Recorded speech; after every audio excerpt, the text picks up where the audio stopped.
오늘 주시는 하나님 말씀은 요한복음 14장 1절부터 14절까지의 말씀입니다.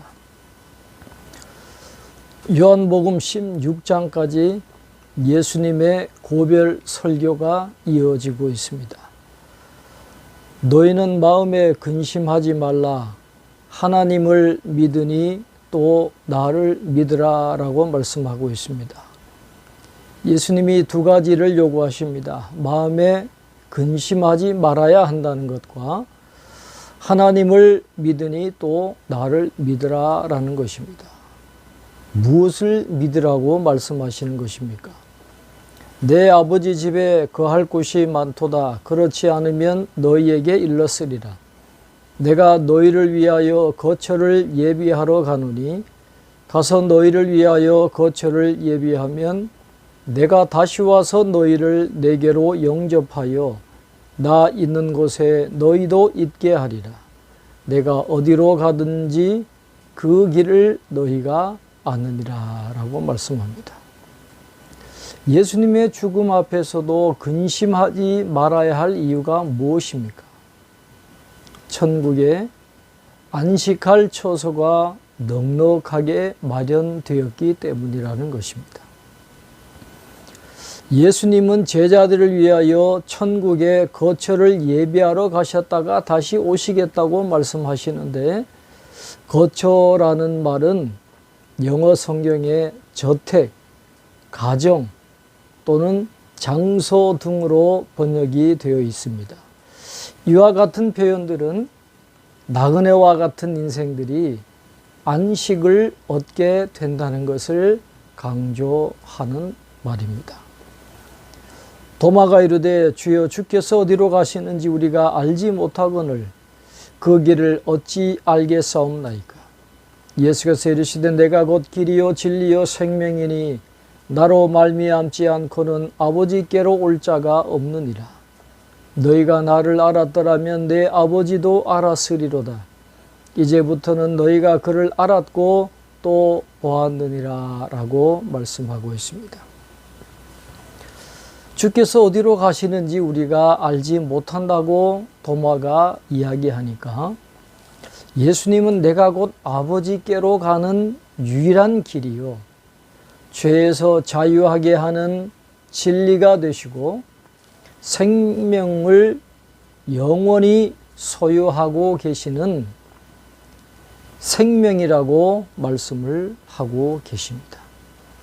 죄인들이 죄를 벗고 하나님께로 나아가 생명을 얻을 수 있는 유일한 방법은 오직 예수 그리스도를 통하는 것 밖에는 없다라는 것입니다. 제자들이 예수님의 신성에 대해서 알고는 있었지만 아직까지 확실한 신앙으로 굳어지지 않은 미성숙한 상태였습니다. 그러나 이제부터는 예수님께서 내가 곧 길이요 진리요 생명이라는 사실을 밝히신 때부터 제자들이 하나님의 속성 가운데 하나인 영생을 확실하게 알게 된다는 뜻입니다. 빌립이 이르되 주여 아버지를 우리에게 보여 주옵소서. 그리하면 족하겠나이다. 그리하면 족하겠나이다 하는 이 말을 참고해 보면 아마도 빌립뿐만 아니라 모든 제자들이 하나님을 보고 싶어 하는 심정을 갖고 있었던 것으로 추측할 수 있습니다. 예수께서 이르시되 빌립아 내가 이렇게 오래 너희와 함께 있으되 내가 나를 알지 못하느냐? 나를 본 자는 아버지를 보았거늘 어찌하여 아버지를 보이라 하느냐라고 하십니다. 예수님은 영적으로 무지한 빌립을 꾸짖으시고 계시지만 그러나 꾸짖는 것으로 끝내는 것이 아니시고 자세한 가르침으로 그를 납득시키십니다. 오늘 우리도 예수님처럼 인내와 사명감을 가져야 합니다. 즉 영적으로 어리석고 빨리 깨닫지 못하는 자들을 경멸한다든지 또 가망 없는 자로 여겨서 멀리해서는 안 되고 인내와 사랑 가운데도 자세하게 가르쳐서 그들을 구원의 길로 이끌며 성장시켜야 한다라는 것입니다. 내가 아버지 안에 거하고 아버지는 내 안에 계신 것을 내가 믿지 아니하느냐? 내가 너희에게 이르는 말은 스스로 하는 것이 아니라 아버지께서 내 안에 계셔서 그의 일을 하시는 것이라. 내가 아버지 안에 거하고 아버지께서 내 안에 계심을 믿으라. 그렇지 못하겠거든 행하는 그 일로 말미암아 나를 믿으라 라고 말씀합니다. 예수님은 자신의 말씀과 사역이 곧 하나님의 일이라고 말씀하십니다. 이 원리는 삼위일체의 교리를 알려주는 바, 삼위이신 성부 하나님, 성자 하나님, 성령 하나님은 서로의 사역에 있어서 통일성을 기하여서 하나님의 선하시고 완전하신 목적을 이루어 나간다는 사실을 가리키는 말씀입니다. 따라서 그리스도의 사역과 말씀은 모두 하나님의 뜻 안에서 이루어지며 하나님의 본질과 속성을 반영한 것이 된다라는 것입니다. 내가 진실로 진실로 너희에게 이르노니 나를 믿는 자는 내가 하는 일을 그도 할 것이요 또한 그보다 큰 일도 하리니 이는 내가 아버지께로 감이라 라고 말씀하고 있습니다. 예수님 안에서 능력을 행하신 하나님께서 앞으로는 제자들 안에서도 그 능력을 행하실 것이라고 말씀합니다. 예수님이 말씀하신 큰 일이라고 하는 것은 천국 복음이 전파되는 것을 의미합니다. 주님보다 큰 일을 한다는 것은 복음 전파가 예수님께서 사역하시던 시대보다도 양적으로 확장될 것을 의미하는데 실제로 오순절 성령 강림 이후에는 사도들을 통해서 넓은 지역에 많은 사람들이 복음을 받아들였음을 성경은 말씀해 주고 있습니다.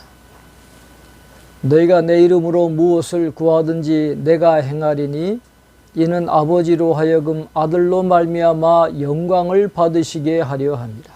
내 이름으로 무엇이든지 내게 구하면 내가 행하리라 라고 말씀합니다. 기도의 응답에 대한 근거는 주님께서 자신의 이름으로 구하면 무엇이든지 시행하시겠다고 말씀하신 이 약속에 있습니다.